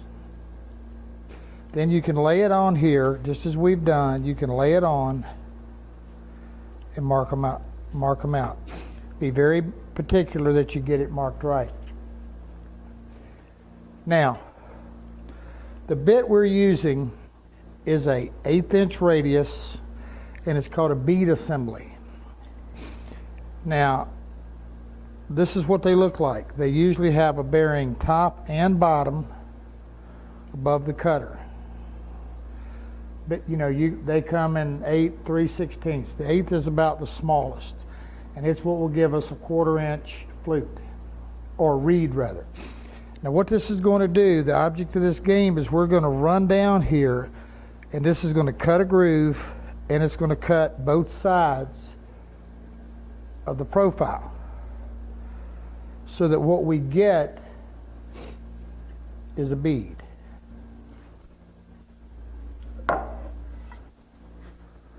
And we want it to come out looking something like this.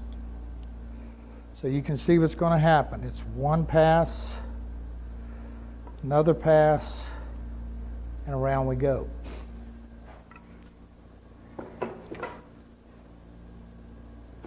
Now on this post, because this was done in an assembly, I told you this area here and this area had to be carved.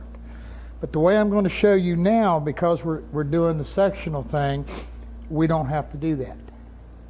We'll be able to get all the way down. But that creates a little bit of an issue. And the issue that it creates is that, as you can see, I had to get pretty creative. Now, this is nothing more than a trim router. These are some U-bolts, muffler clamps type thing. I've got the base removed, and you can see obviously what's going to happen. This just comes down, and I say I had to get creative. I had to get a little creative so I could get all the way down. I had to get around this tailstock, and I've got it stretched out just as far as I humanly can. And it wouldn't matter whether I'm doing this on on the MIDI or on a large lathe, because I don't have anything if I was doing this on a large lathe, I could actually add a little section in here and get further down. But on the MIDI, I can't. So I'm stretched out just as far as I can go. Now, what I've got, I'm going to mount this in my lathe.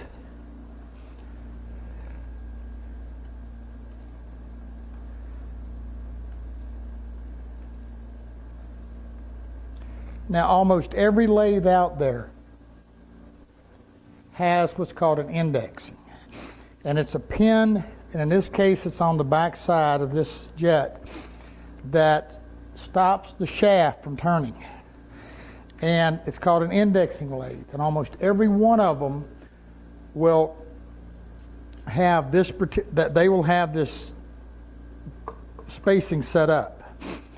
Now, in the event that you don't, the other thing you can do is you can just simply rig up something to lock the shaft, keep it from moving. Because all we're using is the bed of the lathe and the 2 centers to support this. We're not going to be turning. You can do something by taking one of your face plates, screw it on, put your clamp in here, just something, you can put a clamp around here, anything you can do to secure this shaft from being able to turn.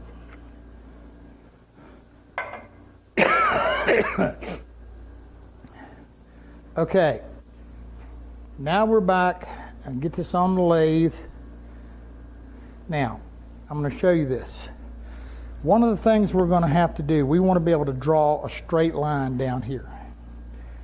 So you can see this. It's simply an L shape with a pencil, with a hole drilled in it for a pencil. Now to make sure this pencil is dead center of where we want to be, we had to mark it. And we did that simply by coming up against our spur center or live center, making a mark, and then that's where we drilled. Now I can make sure by bringing my pencil up that I'm dead center with my spur. So I'm dead center. Now I'm going to mount it.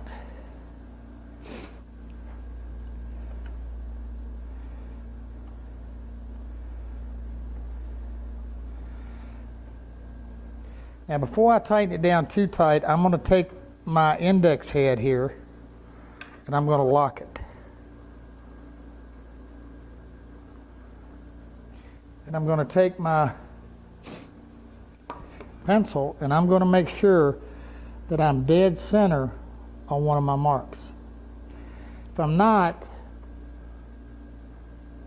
because my spur center will rotate a little bit, I can turn some. And I can get right dead on my center mark, or on my segmented mark, right where I want to be.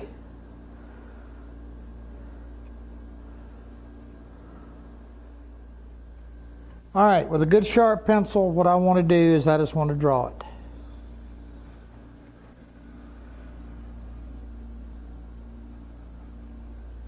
There's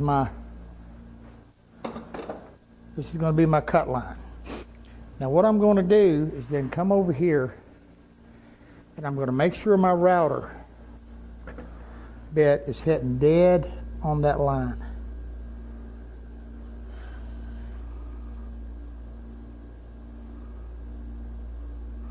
Now this looks like I can move up just a little bit. Let me double check myself here. Yep, needs to move up a little bit. So I'll do that and we'll get to doing this. Ready? Okay, I got my router back on center. And what we're going to do is we're going to start this up and I got to keep my pressure here. I don't want this router moving. Make sure everything's locked down good. Now where I had to get real creative was cutting this to where I could come around here and just rotate enough to get all the way to the bottom. And so this is going to be our cut. Now, we're going to be cutting from left to right. Now, the thing you don't want to do is you don't want to be slamming in here. You want to start right here. And of course, as with any router, you want the bit moving before you start. Keeping good pressure on the back to keep you straight. Wrong thing.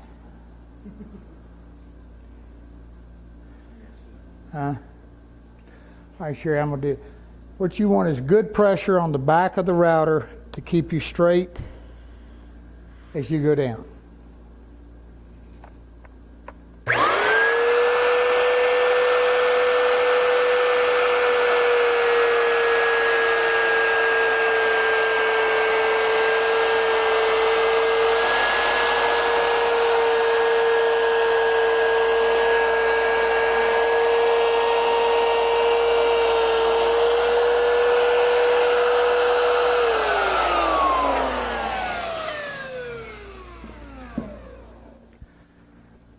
Now, if you were routing this and you were doing it in a longer section, you want to stop right here. You don't want to get this. So now, then what I'm going to do is I'm going to take my pencil and I'm going to rotate and get to my next index point.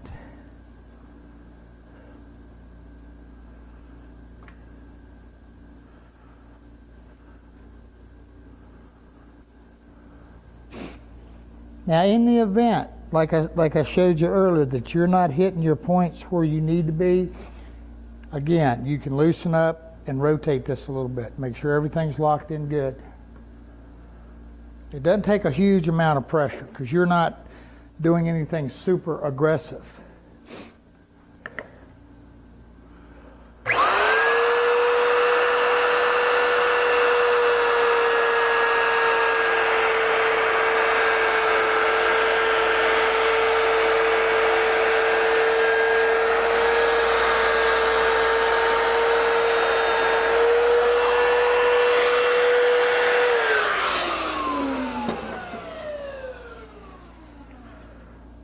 And proceed on around the post.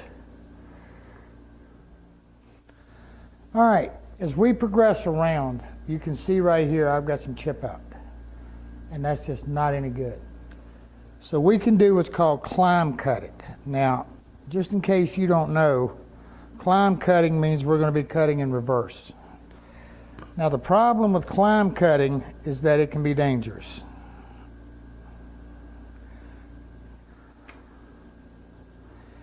But because we're making a pretty shallow cut and we're not taking, I think we're fine. But I want you to be aware of this. Climb cutting causes the bit to cut into the wood this direction instead of cutting away from the wood, which causes your chip out. Now the problem with climb cutting is that this bit is also trying to pull itself into the wood. So you want to be very, very, very careful that you don't let it pull you, because it can do that.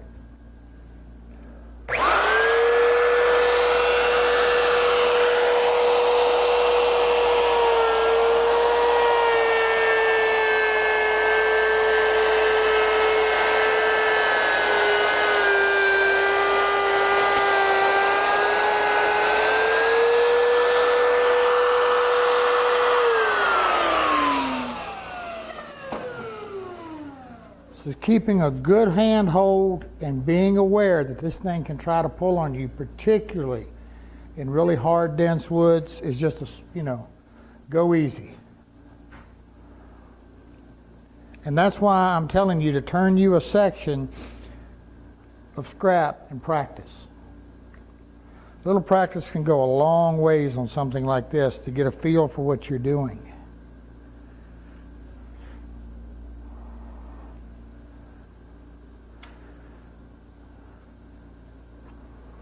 Now you can also do this, with a chisel. Done that many a time. Takes a while.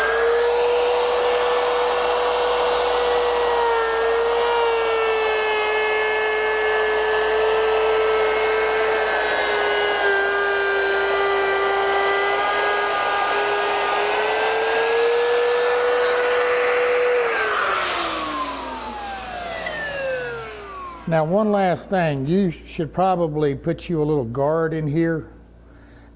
I didn't, I usually do, but I can't put the guard in here and have you see the bit too. I guess I could have put a piece of plexiglass or something in there. That would have been smart.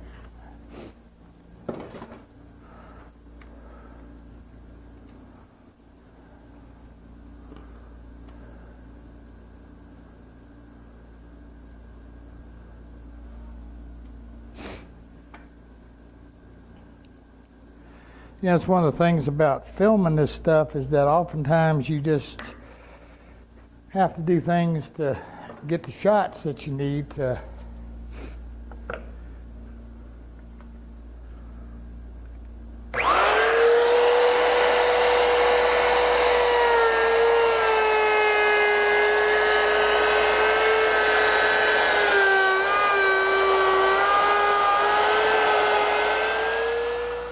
All right. Because you're routing on a round, these bearings are set up to what they do is they match to give the proper depth of cut for the radius. However, because we're in the round, what happens is that it can cause that bearing to go in just a little bit deeper. And when that happens, what you're going to see here is a little teeny line can form right on the top of your bead, particularly in the area where you're getting the smallest. Simple solution.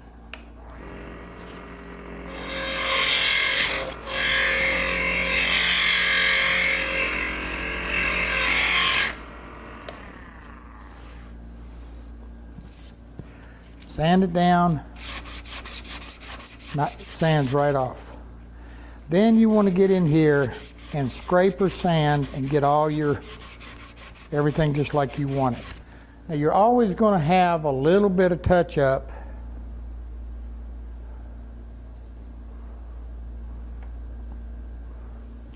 on your ends and on your bottom. But as you can see, what I now have access to this, and what I can do, I can either use a chisel, I can take a file, I can take a rasp. These are a little thing called, some of them call them profile sanders, they're called tadpoles is a common. But the only thing I have to do here is I can just take again a file or a rasp and just clean this up to my profile, and it'll come in just perfect. But the nice thing about not having anything out here is that I can do it with a rasp or a file. Same thing here, just clean them up. Now, like I said, these are called tadpoles or profile sanders. I really like these a lot. They're rubber.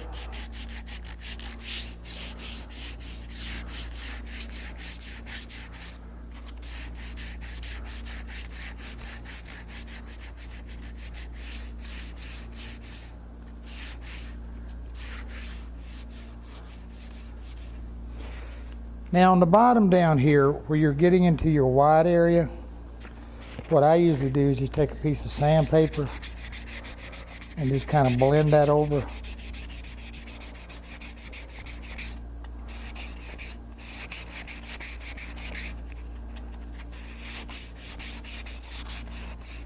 Scratch bead works nice doing this too.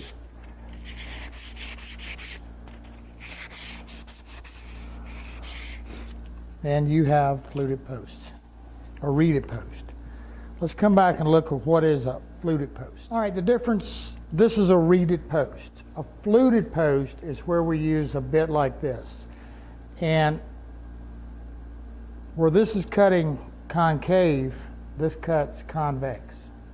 In other words, this thing will actually get in here, and what it does is, instead of having a bead, we have a valley. And instead of having this as a recess, it's elevated. It's a completely different look.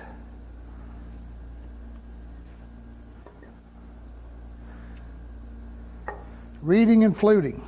That's the easiest way I know how to show you how to do it. You know, I'm going to say this again. The main reason we've taken all this time to do this is I really hope some of you guys will get out there and give something like this a shot. The other thing was that we spent so much time designing the bed that, as you saw, this bed would be gorgeous without any of this. We don't really need this to embellish it. If we use a nice wood, the form of it is nice. It really looks good.